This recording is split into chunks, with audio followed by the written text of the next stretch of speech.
Islamic Research Center.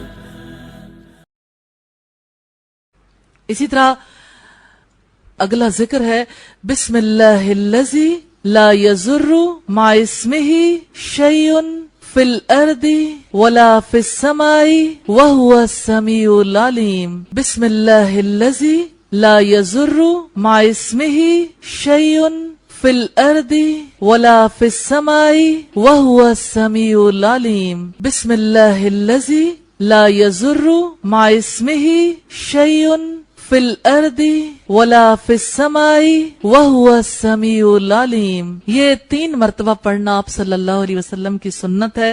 اللہ تعالیٰ کے نام سے جس کے نام کے ساتھ آسمان اور زمین کی کوئی چیز نقصان نہیں پہنچا سکتی، اور وہی سننے والا اور جاننے والا ہے.